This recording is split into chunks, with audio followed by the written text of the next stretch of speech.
I am so happy. ನೋಡಿ, ಅಶೋಕ್ ಅವ್ರನ್ನು ಒಂದು ಕಮಿಟಿ ಮಾಡಿ ಅವರು ಪಾರ್ಟ್ ಆಫ್ ತಗೊಂಡು ಅವರು ಇಬ್ಬರು ಬರಲಿ, D K Shivakumar sir Ashok ಅವ್ರು ಇಬ್ರು ಬಂದು ಕಮಿಟಿ ಮಾಡಿ ಜನಗಳನ್ನ ಕರೆಸಿ ಒಂದು ಪ್ರೊಜೆಕ್ಷನ್ ಮಾಡಿ ಎಲ್ಲ ಎಕ್ಸ್ಪ್ಲೇನ್ ಮಾಡಿ what I am selling use actually ನಿಮ್ಗೆ ಅರ್ಥ ಮಾಡಿಸಿ. ಇದರಲ್ಲಿ ನೋಡಿ ಸರ್, ಕ್ಲಾರಿಟಿ ಎಲ್ಲೂ ಇಲ್ಲ. ಇವಾಗ ನೋಡಿ, ಲಾಲ್ಬಾಗಲ್ಲಿ ಮೊನ್ನೆ ಇದ್ರಲ್ಲಿ ಬಂತೇದು ಇದು ಏನೋ ಸ್ಯಾಂಕಿ ಟ್ಯಾಂಕ್ ಒಳಗಡೆ ಬರ್ತಾ ಇದೆ ಅಂತಾರೆ.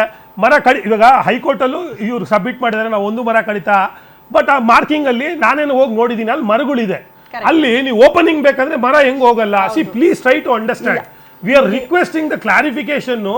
ನೀವು ಇದು ಏನೋ ಒಂದು ಪಬ್ಲಿಕ್ ಕನ್ಸಲ್ಟೇಷನ್ ಕರೆಸಿ, ಅಶೋಕ್ ಅವ್ರನ್ನು ಕರೆಸಿ, ಸರ್ ಇವರು ಡಿ ಕೆ ಸರ್ ಕರೆಸಿ, ಎಲ್ಲರನ್ನು ಕರೆಸಿ ಹೇಳಿಸಿ what we are saying is intention. Sir intention ಬಗ್ಗೆ ಯಾರು ಕ್ವಶನ್ ಮಾಡ್ತಾ ಇಲ್ಲ ಸರ್. ಅಂಕಿಅಂಶಕ್ಕೆ ಬರೋಣ. ದಾರಿ ತಪ್ಪಿಸು ಅಂತ ಈ ರೀತಿ ರಘು ಸರ್ ಒಂದ್ ಸೆಕೆಂಡ್ ಇರಿ. ರಘು ಸರ್ ಸ್ವಲ್ಪ ಗ್ಯಾಪ್ ಕೊಡಿ ಸರ್ ಮಾತಾಡುವಾಗ. ಇಷ್ಟೊತ್ತು ನೀವು ಮಾತಾಡಿದ್ರೆ ಕೇಳಿಸ್ಕೊಂಡಿದ್ದೀವಿ. ಎಕ್ಸಾಕ್ಟ್ಲಿ ನಂಬರ್ಸ್ ಕೊಡಕ್ ನೀವು ರೆಡಿ ಇದ್ದೀರಾ ಈ ಟೈಮ್ ಅಲ್ಲಿ ಅಂತ ಕೇಳ್ತಿದ್ದಾರೆ. ಕಾತಾಯಿರಿ ಮೇಡಮ್ ಹತ್ರ ನಂಬರ್ಸ್ ಇದೆ ಅಂತೆ, ವಿತ್ ನಂಬರ್ಸ್. ನಾಗರಿಕರು ನೀವು ಸರ್ಕಾರಕ್ಕೆ ಬಂದಾಗ ನಾಗರಿಕರ ಮಾತು ಕೇಳಲ್ಲ. ಸಂದೀಪ್ ಸರ್ ಒಂದ್ ಸೆಕೆಂಡ್ ಸರ್, ಎಲ್ಲರೂ ಒಟ್ಟೊಟ್ಟಿಗೆ ಮಾತಾಡಿದ್ರೆ ಕೇಳಿಸ್ಕೊಳ್ಳಿ. ನೀವು ನಾಗರಿಕರಲ್ಲ ಅಂತ ನೀವೇ ಒಪ್ಕೊಂಡ್ರಿ. ನಾಗರಿಕರ ಮಾತು ಕೇಳಿ. ನೀವಿರೋದು ಸೇವಕರು, ಜನರಿಗೆ ಸೇವಕರು. ನೀವು ಒಬ್ಬರಿದ್ರು, ಹತ್ತಿದ್ರು, ಸಾವಿರ ಇದ್ರು, ಲಕ್ಷ ಇದ್ರು, ಕೋಟಿ ಇದ್ರು ನೀವು ಮಾತು ಕೇಳಬೇಕು. ಏನ್ ಹೇಳ್ತಾ ಇದ್ರೆ ಅರ್ಥ ಆಗಲ್ಲ. ಸಂದೀಪ್ ಸರ್ ಸ್ವಲ್ಪ ಗ್ಯಾಪ್ ಕೊಡಿ. ಸ್ವಲ್ಪ ಗ್ಯಾಪ್ ಕೊಡಿ. ನೀವು ಹೇಳಿದ್ದೆಲ್ಲ ಕೇಳಿಸ್ಕೊಂಡಿದೀವಿ. ನಾವು ಯೋಜನೆಯಿಂದ ಎಷ್ಟರ ಮಟ್ಟಿಗೆ ಸಹಕಾರಿ ಆಗುತ್ತೆ ಅನ್ನೋದ್ರ ಬಗ್ಗೆ ತಾವು ಮಾತಾಡ್ತಾ ಇದ್ರಿ. ಅದನ್ನ ಜನ ಕೂಡ ಒಪ್ಕೊಳ್ತಿದ್ದಾರೆ. ಆದ್ರೆ ಯೋಜನೆಗೆ ಸಂಬಂಧಪಟ್ಟಂತೆ ಇನ್ನಷ್ಟು ವೆರಿಫಿಕೇಶನ್ಗಳು ಆಗಬೇಕು. ಅದರ ಸಾಧಕ ಬಾಧಕಗಳ ಬಗ್ಗೆ ಇನ್ನಷ್ಟು ಆಳವಾಗಿ, ಅದರ ಆಳ ಆಗಲ್ಲ, ಎರಡನ್ನ ಕೂಡ ಅರ್ಥ ಮಾಡ್ಕೊಳ್ಬೇಕು ಅನ್ನೋದ್ರ ಬಗ್ಗೆ ಮಾತಾಡ್ತಾ ಇದ್ರು.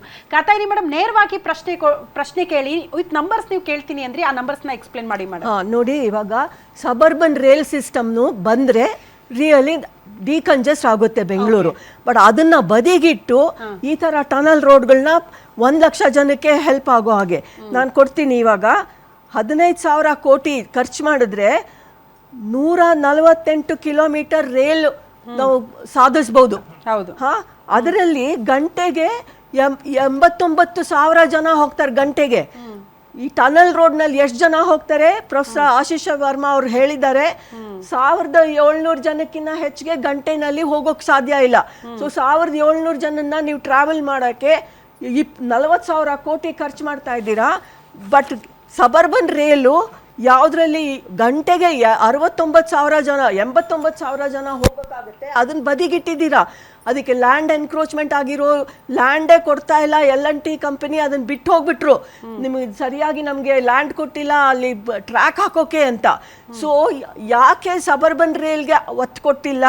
ಮತ್ತೆ ಮೆಟ್ರೋ ಕೂಡ ಅದರಲ್ಲಿ ಅರ್ಧ ಕಾಸ್ಟಲ್ಲಿ ಮಾಡ್ಬೋದು.